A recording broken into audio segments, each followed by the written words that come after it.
Fala galerinha do xadrez, tudo beleza? Pessoal, é sabido que o Garry Kasparov, campeão mundial, ex-campeão mundial, tinha um estilo, tem ainda um estilo bem agressivo, apesar dele estar aposentado. Hoje em dia, às vezes ele ainda faz algumas exibições e ele tem esse estilo, sempre teve muito agressivo, porrada e tudo mais. E Tigran Vartorovich Petrosyan, o gigante armênio, ex-campeão mundial, tinha um outro estilo, né? Ele tinha um estilo mais posicional, mais ali jogava no contra-ataque, deixava o adversário montar a posição, depois tentava explorar as fraquezas e tudo mais.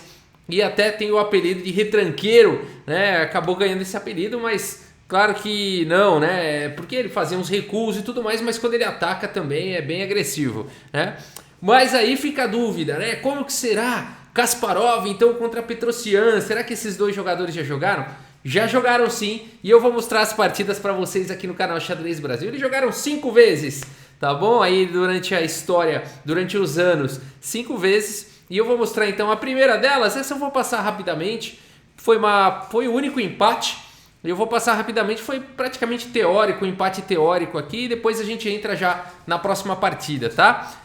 Essa partida ocorreu em 1979, o Kasparov de brancas, o Petrosyan, então eles vão para essa abertura espanhola aqui, o Ruy Lopes, e vão para os lances de abertura aqui, né? Aqui a Ruy Lopes, eu vou passar, nem vou comentar, tá, pessoal? Aqui é bem, ainda tá em lance de teoria aqui de abertura, o cavalo vai lá para F1, aí D5 o cavalo volta, e aqui o Kasparov vai para essa variante agressiva aí com G4, né?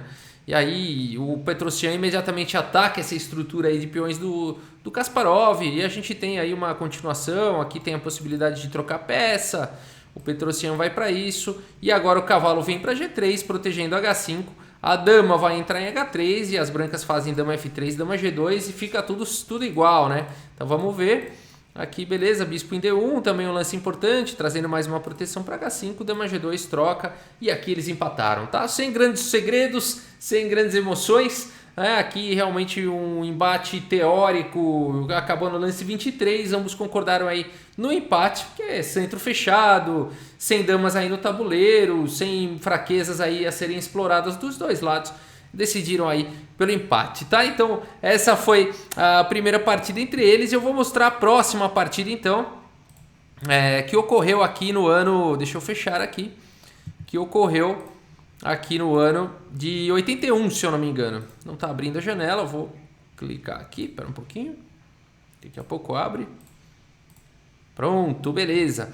E essa partida então, agora a gente vai ver a segunda partida que ocorreu entre Kasparov e Petrosyan. É engraçado que das 5 partidas, nas 5 o Petrosyan jogou de negras, né? Então o Petrosyan, uma curiosidade, nunca jogou de brancas aí contra Garry Kasparov. Essa partida aconteceu em Moscou no ano de 1981 e vamos dar uma olhada então, que é uma partida bastante interessante. Kasparov está aqui de brancas contra o Petrosyan e o Kasparov abre com o peão da dama, temos D4, cavalo em F6 pelo Petrosyan, C4, E6, cavalo em F3, B6, o Petrosyan desenvolvendo aí o bispo de Casas Claras em fianqueto, A3, bispo B7, cavalo C3, D5, aí buscando uma ruptura no centro, C por D5, cavalo por D5, permitindo aqui a diagonal livre para o bispo, E3, bispo em E7 e bispo B5 cheque aqui pelo Kasparov, C6 cobrindo e o Kasparov feliz de ter tampado aqui o bispo do Petrosyan, volta com o seu bispo para a casa de D3. Temos cavalo por C3, B por C3 e aqui C5. Então aqui buscando mais uma ruptura central e abrindo a atividade do bispo.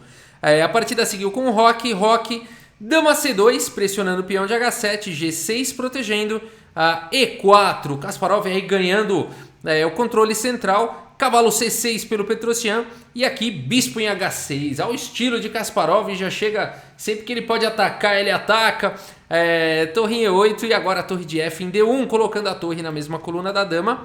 A partida seguiu com dama C7, o Petrosyan incomodado já retira a dama, temos dama em E2, aqui além de adicionar a proteção no peão central, também adiciona uma bateria aqui na diagonal de Casas Claras. Torre de E em D8, dama em E3 e agora E5 aqui pelo Petrosyan, permitindo a criação aqui do peão passado do Kasparov. E o Kasparov faz exatamente isso, D5 atacando o cavalo, cavalo em A5 e agora C4 aqui pelo Kasparov. E cavalo B3 pelo Petrosyan, atacando a torre, rumando para D4, a torre vem para A2 e aqui primeiro o lance F6, colocando aqui, dando espaço na segunda horizontal, protegendo aqui casas importantes como E5 e G5. A partida seguiu com H4, o Kasparov vai com força, né? Vai agressivo, H4.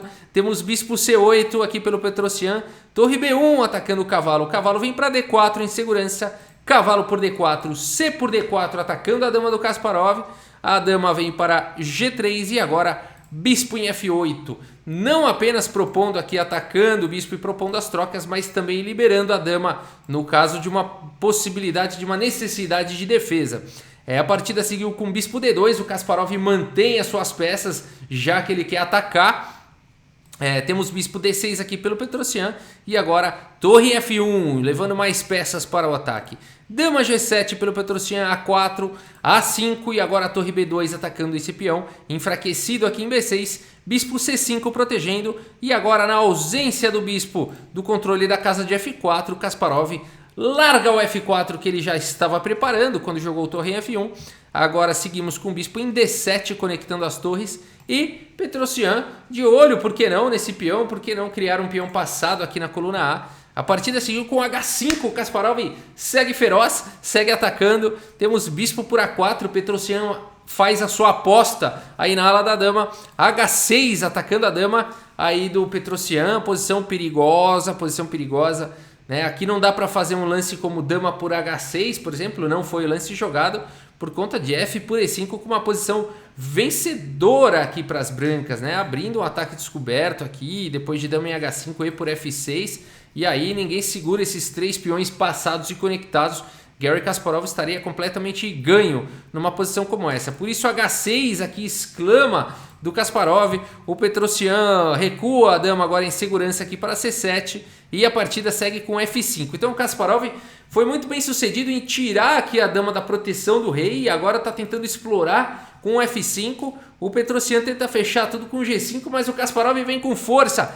Bispo por G5 aqui, sacrificando o bispo. F por G5, dama por G5 cheque, não dá para cobrir de dama. Olha a força aqui do peão em H6. A partida seguiu com rei em F8 e agora dama em F6 pelo Kasparov. Rei em E8, olha a perseguição e agora torre em A1 atacando aí o bispo do Petrosyan. O Petrosyan segue com dama em E7, resolve devolver material. O Kasparov sacrificou um bispo, o Petrosyan decide entregar aqui o bispo dele de casas claras, apesar de estar com peões a menos, para tentar ir para um final aí de bispos de cores opostas. Então o Petrosyan espertamente aqui quer anular o ataque do Kasparov e trocar as damas. A partida seguiu com dama em E6 e agora torre D6 atacando a dama. Dama G8, cheque, dama em F8 e agora dama G3. O Kasparov quer manter a dama aí no tabuleiro para atacar. E agora o Petrosyan segue com dama por H6 e o Kasparov aproveita para capturar sua peça de volta com torre por A4. Mas é um lance que ele iria se arrepender logo na sequência. Se você quiser dar pause agora e tentar encontrar como castigar esse erro grosseiro aqui do Kasparov, né? Esse erro grosseiro, torre por bispo, esse lance tem um problema gravíssimo e eu espero que você tenha encontrado aqui o lance do Petrosyan. O lance dama C1 cheque, claro, aqui ele dando cheque e atacando aqui a torre do Kasparov. E não tem mais jeito, né? Essa torre vai cair, a partida ainda seguiu com rei F2 e depois de dama por B2 cheque, aqui o Kasparov com uma torre a menos abandonou aí a partida. Que coisa, né? Aqui uma vitória. Tá vendo? Valeu a pena, né? O Petrosyan ter paciência, segurar a pressão, segurar as porradas ali do Kasparov. Esperou a hora certa, bastou um deslize, né? E aí o Petrosyan veio para cima. Vamos dar uma olhada no relatório e depois eu volto para mostrar onde é que o Kasparov perdeu a mão, né? Então vamos dar uma olhada aqui no relatório do chess.com e realmente o Petrosyan jogou com uma precisão maior, 96.7, né? O Kasparov errou no momento que não podia, né? 89.3% de precisão. o gráfico mostra exatamente isso, né? Aqui em algum momento o Petrosyan perde a mão, né? Recupera um pouquinho, perde a mão de novo, o Kasparov fica bem melhor, vai para aquele sacrifício tudo, mas aí o Kasparov erra e aí o Petrosyan não perdoa, né? Castiga mesmo. Então vamos voltar lá para o tabuleiro e tentar entender. Mas, bom, realmente aqui o ataque do Kasparov foi feroz, né? Foi feroz. Aquela ideia do H6 aqui realmente começa a colocar o Petrosyan em problemas. E aí depois F5 e bispo por G5. Aqui as brancas já estão bem melhores. Mas o Kasparov...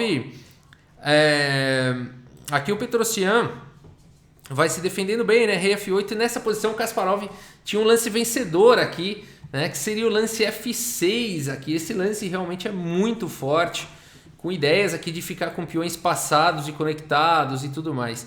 Então, faltou essa ideia para o Kasparov. O Kasparov vem com dama em F6, que não foi o melhor lance. A F6 aqui, por exemplo, poderia seguir com dama em F7.